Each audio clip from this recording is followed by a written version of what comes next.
नमस्कार विद्यार्थी मित्रों। तो देखो हमने पिछले क्लास में जो इकाई दूसरी में का एक पाठ देख लिया था हमने।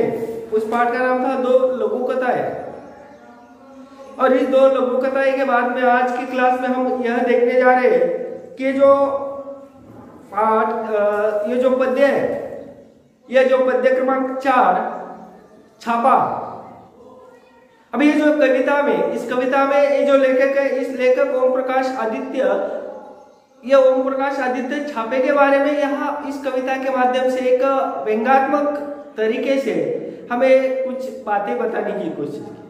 अभी छापा तो तुम्हें पता है, जैसे अंग्रेजी में उसे रेड करते हैं।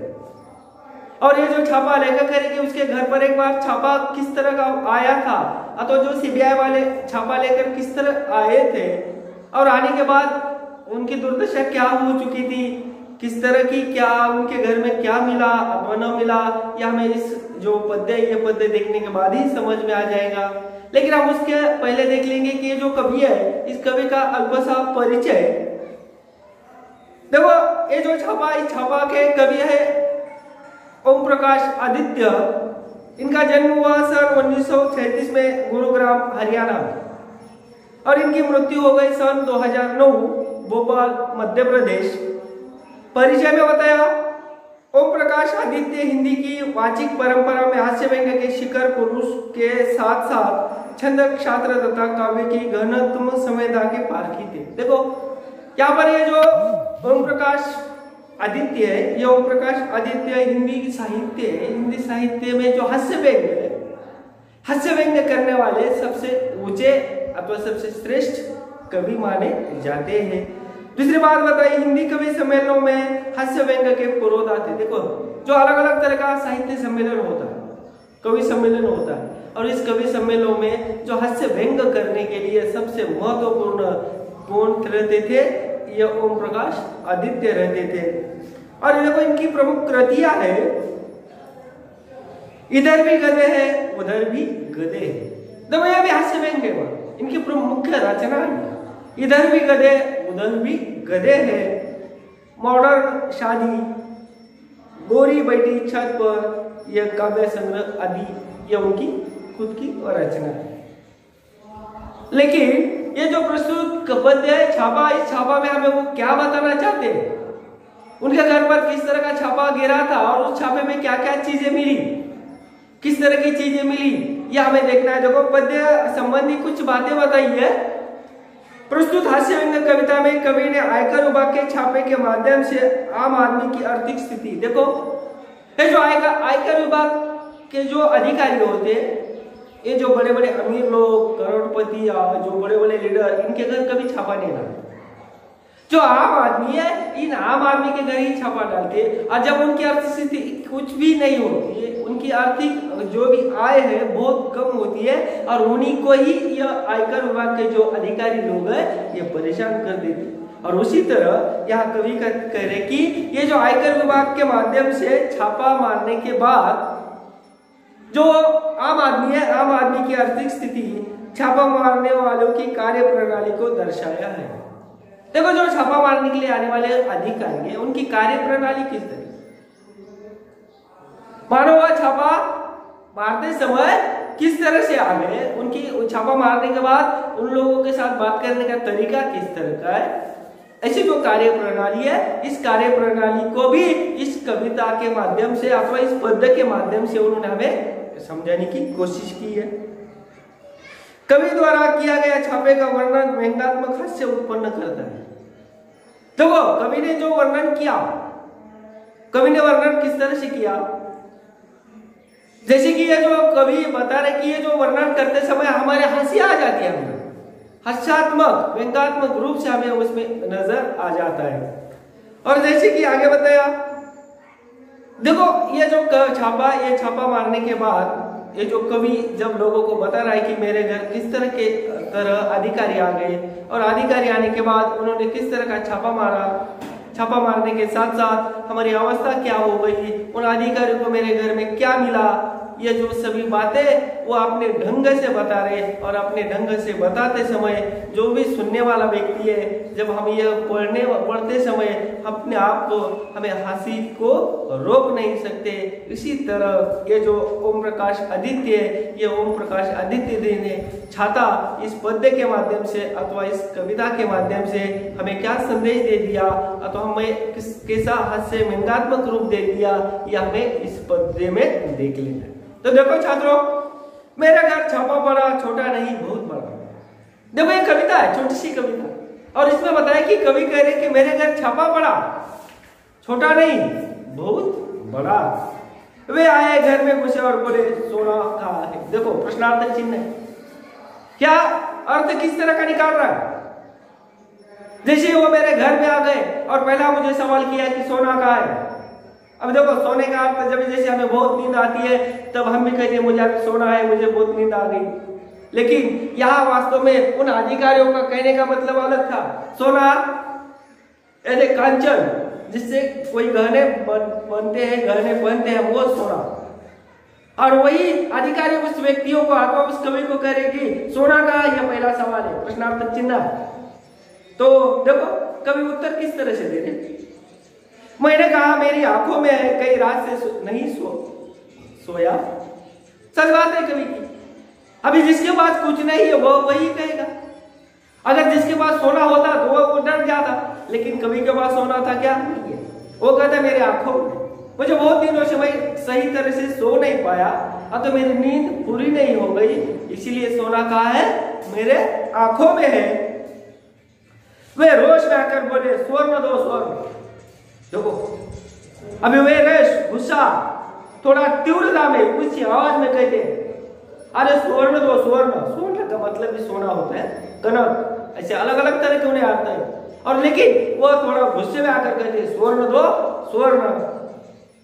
अभी लेखक और उन्हें जवाब क्या देता है, देखो मैंने जोश में आकर कहा स्वर्ण मैंने अपने काव्य में बिखरे हुए हैं, उन्हें कैसे दूं, स्वर्ण अक्षर। अभी यहाँ पर कभी उस स्वर्ण का अर्थ क्या निकल रहा है, अक्षर शब्द। और वो कह रहे हैं कि मैं स्वर्ण कहां से दे दूं तुम्हें, मेरे पास जो सुवर्ण नहीं है, मेरे पास जो सुवर्ण है वह मैंने मेरे कविता में बिछाड़ दिए हैं, कविता में बिखरे दिए हैं। वो जो आयकर वाले कह रहे कि सोना कहाँ है, सुवर्ण कहाँ है, तो वो कहते हैं पहले जिसे उन्होंने कहा कि सोना मेरे आंखों में है, बाद में उन्होंने सुवर्ण जब कहा तो वो कहता है मेरे कविते में बिखरे हुए।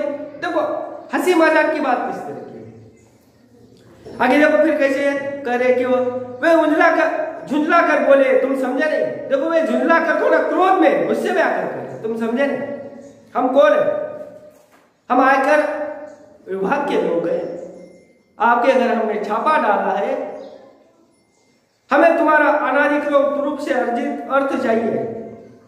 देखो वो कह रहे हैं कि कवि को कह रहे तो आपने अनाधिकृत रूप से जो भी धन कमाया हुआ, यहाँ पर अर्जित यानी कमाया हुआ धन, अर्थ यानी क्या, पैसा, यानी अनाधिकृत जिसे कोई रास्ता नहीं है। जैसे हम कहते हैं black money, white money, black money, ये लफ्ज तो आपने सुने होंगे। और उसी तरह यहाँ पर वो अधिकारी उन्हें एक सवाल कर रहे हैं कि जो आप लोगों ने अनाधिकृत रूप से अर्जित किया हुआ कमाया हुआ धन कहाँ है, रुपए कहाँ है, पैसे कहाँ है, सोना कहाँ है। लेखक अभी देखो सॉरी कवि अभी मुस्कुरा कर कह रहे, मैं मुस्कुरा कर बोला अर्थ मेरी नई कविता में है। देखो अर्थ अब जैसे हम कहते नीचे के दिए गए मुहावरों का अर्थ लिखकर वाक्य में उपयोग करो, अर्थ उस वाक्य शब्दार्थ उसका अर्थ जो होता है हम उसका अर्थ। लेकिन अगर हम अंग्रेजी भाषा में अथवा अन्य भाषा में अर्थ का अगर अर्थ निकाल लेंगे तो यहाँ पर क्या निकल रहा है, रुपए, पैसा। और उसी तरह वो कहते हैं कि अर्थ कहाँ है, तो वे कवि कह रहे अर्थ तो मेरे कविता में अलग अलग तरह के शब्दों का अर्थ बताया हुआ है, तुम्हें मिल जाए तो ढूंढ लो। देखो कवि क्या कह रहे हैं, अगर तुम्हें उस कविता में अर्थ मिल रहा है ना तो ढूंढ लो। वे कड़क कर बोले चांदी कहाँ है। देखो दूसरा सवाल यहाँ, मानो आपके पास सोना नहीं है, पैसा नहीं है, तो फिर चांदी तो जरूर होगी, तो चांदी कहाँ है। अब देखो कवि कैसी हंसी मजाक कर रहा है। जैसे उन्होंने कहा कि चांदी कहाँ है, तो कवि कह रहे देखो, मैं भड़क कर बोला मेरे बालों में आ रही है धीरे धीरे, मेरे बालों में आ रही धीरे धीरे। अरे कवि के बाल धीरे धीरे क्या हो रहे थे? सफेद हो रहे थे। जैसे बुढ़ापा आने के बाद एक एक बाल धीरे धीरे सफेद हो जाता है, और उसी तरह कवि कह रहा है कि मेरे बालों में आ रही है धीरे धीरे। वे उद्भ्रांत होकर बोले, देखो वे और भी गुस्से में आकर क्या कर रहे थे, क्रोधित होकर कहते, उद्भ्रांत होकर बोले, यह बताओ तुम्हारे नोट कहाँ है? थोड़ा तीव्र अथवा थोड़ा और जोश में आकर कहते, यह तो बताओ तुम्हारे नोट कहाँ है? नोट यानी क्या? रुपए नोटों का बंडल ऐसा हम कहेंगे, लेकिन यहां कभी नोट का अर्थ क्या निकल रहा है? देखो आगे, यह बताओ तुम्हारे नोट कहाँ है? परीक्षा से 1 महीने पहले करूंगा तैयार। देखो जैसे हम कोई एग्जाम देना होती है और एग्जाम की कोई मुख्य हमें नोट कहते हैं, हम उसे कुछ लिख कर रख देते हैं ना, मुख्य मुद्दा अथवा मुख्य जो भी लफ्ज शब्द कठिन शब्द हम उसमें लिख कर रखते हैं, उसे हम नोट कहते हैं। और वही कभी उन लोगों को कह रहा है कि एग्जाम के पहले, परीक्षा के 1 महीना पहला मैं जरूर नोट निकाल कर रखूंगा। वे गरज कर बोले, हमारा मतलब आपकी मुद्रा से है। देखो मुद्रा, जैसे शब्द अलग अलग है, देखो मुद्रा रुपए चलन, और वह अधिकारी लोग कवि को क्या कह रहे हैं, हमारा मतलब वो नोट के से नहीं है जो एग्जाम के पहले निकाली जाती, जो परीक्षा के पहले निकाली जाती, उस नोट से नहीं है, हमारा मतलब है मुद्रा से, रुपए से, चलन से है। मैं लरज कर बोला, देखो लरज कर थोड़ा शर्मा कर अथवा वो कह रहे क्या बोल रहे, मुद्रा आप मेरे मुख पर देख लीजिए। मुद्रा देखो, यानी मुद्रा यानी चेहरा भी यहाँ अर्थ है। ये कवि ने अर्थ क्या, अगर आपको मेरी मुद्राएं देखना है ना तो मेरे चेहरे पर देखो ना, मेरी मुद्रा कैसी गुस्से वाली दिखाई दे रही है, या रोती सूरत दिखाई दे रही है, या बहुत ही निराश दिखाई दे रही है, मेरी मुद्राएं देखो ना। और उसी तरह यहाँ पर भी वो जो अधिकारी ने जैसे कहा कि मुद्रा कहा है, तो वो कह रहे कि मेरे चेहरे पर देख लीजिए। वे खड़े होकर कुछ सोचने लगे, फिर शयन कक्ष में घुस गए। देखो खड़े हो गए, वो कुछ सोचने लगे, बाद में शयन कक्ष में गए। मैं जहां आराम करता था, मानो मेरे आराम करने की जो रूम थी उसमें वो चले गए और फटे हुए तकियों की रुई नोचने लगे। देखो मेरे घर में क्या था, शयन कक्ष में एक फटे हुए तकिया तो पता है जब हम हमारे सर के नीचे लेते हैं, और उस फटे हुए तकिए की रुई नोचने लगे। रुई यानी कपास, उसके अंदर जो होती है वो रुई उस फटे हुए तकिए की नोचने लगे। उन अधिकारियों को लग रहा था इसमें रुपए छुपाया होंगे, इसमें धन छुपाया होगा, इसीलिए उस फटे हुए तकिए की रुई नोचने लगे। उन्होंने टूटी अलमारी को खोला, रसोई की खाली पिपियों को टटोला। देखो टूटी अलमारी, मेरे घर में क्या था, अलमारी कपाट जैसे हम कहते हैं, मेरी टूटी हुई जो अलमारी थी उन अलमारियों को तक खोला। इतना ही नहीं, रसोई घर में अलग अलग तरह के जो डिब्बे रखे थे, जो पिपियो रखे थे, यानी जो साधन अनाज रखने के लिए हर घर में होता है, और उसको भी टटोला, उसको भी उसमें भी उन्होंने ढूंढ लिया। बच्चों की गुल्लक तक दिख डाली। देखो बच्चों की, छोटे छोटे बच्चे, गुल्लक यानी जो उनके खिलौने रखने की जो एक छोटा सा बक्सा बॉक्स कुछ रहता है ना, उसको देखते रहे। उस बच्चों की गुल्लक तक देख डाली, पर सब में मिला एक ही तत्व खाली। लेकिन सब में क्या मिला रे, एक ही तत्व खाली, यानी कौन सी ही चीज में उन्हें कुछ मिला क्या, कुछ भी नहीं। जैसे तकिया ढूंढी, अलमारी को देखा, पिपियों को देखा, बच्चों के खिलौने का बक्सा देखा, सब कुछ उन्होंने ढूंढ लिया, लेकिन उसमें उन्हें कुछ मिला क्या, नहीं है। सब में एक ही तत्व मिला, वो भी तत्व कौन सा था, खाली तत्व मिला।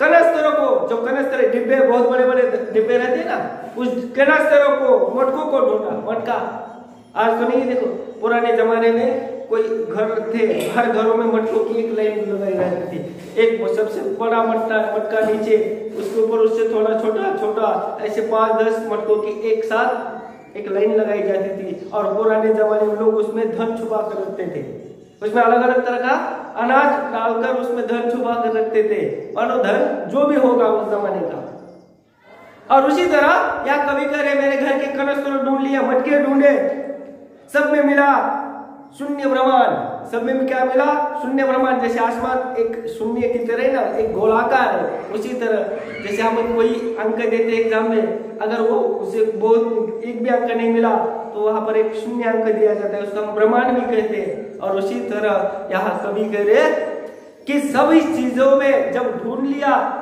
तो उसमें क्या मिला उन्हें? शून्य ब्रह्मांड मिला।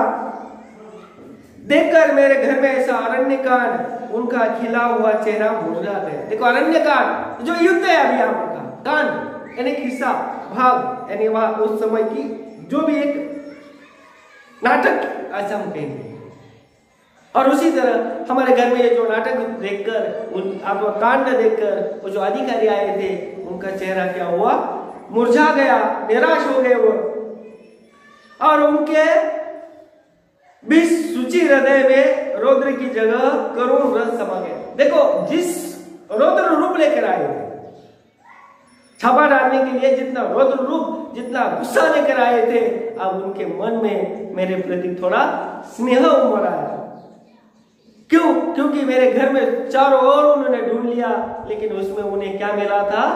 कवि ने यहाँ कहा था शून्य ब्रह्मांड। इसीलिए वो जो अधिकारी है उन अधिकारियों के मन में थोड़ा कवि के प्रति स्नेह उमड़ आया। वे बोले क्षमा कीजिए, हमें किसी ने गलत सूचना दी। देखो अभी कुछ न मिलने के बाद अधिकारी माफी मांग रहे, क्षमा कीजिए, ऐसा करे, हमें किसी ने गलत सूचना दी थी कि आपके पास बहुत सारे गहने हैं, आपने एक अनाधिकृत रूप से कमाया हुआ धन है, इसीलिए हमें किसी ने गलत सूचना दी थी। तो आगे क्या करे? अपनी असफलता पर वे मन ही मन पछताने लगे। देखो अपनी असफलता पर उन लोगों को ही अपना क्या हुआ? पश्चाताप हुआ, पछताने लगे, सिर झुकाकर वापस जाने लगे। मैंने उन्हें रोककर कहा खरीदी। देखो वो जो अधिकारी थे सर झुकाकर, अपनी गर्दन झुकाकर वापस जा ही रहे थे, तो कभी उन्हें कहते ठहरिए, रुको, सिर मत धुनिए, मेरी एक बात सुनिए। देखो वो कभी कह रहे सिर मत झुकाइए, मैं इतना बहुत बड़ा अमीर व्यक्ति नहीं है, तो कोई बहुत बड़ा लीडर नहीं है, मेरे घर आए हो छापा डालकर कुछ न मिला इसीलिए शर्मिंदा होकर वापस जा रहे हो, सिर झुकाकर वापस जा रहे हो, नहीं, सिर मत झुकाइए, मेरी बात सुनिए, मेरे घर में अधिक धन होता तो आप ले जाते। देखो कभी आप उन्हें किस तरह से कहते, अगर मेरे घर में कुछ धन मिलता ना तो आप बेशक आप लेकर चले जाते, लेकिन अब क्या करें? अब जब मेरे घर में बिल्कुल धन नहीं है तो आप मुझे कुछ देकर क्यों नहीं जाते? देखो सच बात है कि कभी कह रहा है अगर मेरे घर में कुछ धन मिलता तो तुम जरूर लेकर चले जाते, ये बात तो सच है, लेकर जाते, लेकिन आपने मेरे घर को पूरा टटोला, जिधर उधर ढूंढ लिया, कुछ मिला क्या? नहीं मिला। तो फिर मेरे घर में अगर कुछ मिला होता तो आप लेकर चले जाते, लेकिन अब मेरे घर में कुछ नहीं मिला, इसीलिए आप मुझे कुछ देकर चले जाओ। ऐसा उलट सवाल यहाँ पर कवि उन आयकर विभाग के अधिकारी को कर रहे हैं। जिनके घर में सोने चांदी के पलंग और सोफे, उन्हें आप निकलवा लेते। देखो सच बात है, और कह रहे जिनके घर में सोना चांदी का पलंग है, जिनके घर में ये जो अनाधिकृत रूप से कमाया हुआ ढेर सारा रकम है, बहुत सारा सोना है, अलग अलग तरह के घरे हैं, इतना ही नहीं बहुत महंगी महंगी चीजें हैं, क्या आप उनके घर से वो चीजें निकाल सकते हैं? नहीं। ये सिर्फ किसकी अवस्था है? आम आदमी की अवस्था है, गरीबों की अवस्था है। और गरीबों को आप जितना छल सकते हैं ना, उतना ये जो अमीर लोग हैं, जो अनाधिकृत रूप से धन कमाने वाले लोग हैं, इन लोगों को आप उन्हें इतना डरा सकते हैं क्या? धमका सकते हैं क्या? बिल्कुल नहीं। सिर्फ आप एक आम आदमी को ही परेशान कर सकते हैं। बहुत अच्छी बात है, निकलवा लीजिए, पर जिनके घर में बैठने को कुछ भी नहीं, उनके यहाँ कम से कम एक तक तो डलवा दीजिए। देखो जिनके घर में सोने चांदी के पलंग है, उन आप निकालो, आप मत निकालो, हमें कुछ लेना देना है। लेकिन जिनके घर में बैठने के लिए सीधा कुछ भी नहीं है, उनके घर में बैठने के लिए एक लकड़ी का तख्त तो भेज दो, एक लकड़ी का टेबल तो कम से कम भेज दो। यही एक सामान्य लोगों की अवस्था आज बन चुकी है। और जिनके घर कुछ नहीं है, उनके घर आप छापा डालने के लिए चले जाए। जिनके घर सोने चांदी के पलंग है, सोने चांदी के चम्मच है, अथवा सोने चांदी के बर्तन में वो व्यक्ति खाना खा रहा है, अथवा हजारों करोड़ों रुपए धन कमाकर उन घरों में छुपा कर रखा है, ऐसे व्यक्तियों का घर निकाल सकते हो क्या? नहीं, मत निकालो, हमें लेना देना नहीं। लेकिन हमारे घर में जो नहीं मिला तो कम से कम हमें लकड़ी का तख्त तो भेज दो। इसी तरह यहाँ पर ये जो कवि है, ये जो कवि ओम प्रकाश आदित्य एक गरीब के घर छापा गिरने पर वह जो बातें अथवा उन्हें जो अनुभव आया और उस अनुभव को कैसा व्यंग्यात्मक तरह से इन कवियों ने उन अधिकारियों को उत्तर दिया, तो यह हमने आज की इस क्लास में देख लिया। तो हम मिलेंगे अभी अगले क्लास में, तब तक के लिए नमस्कार।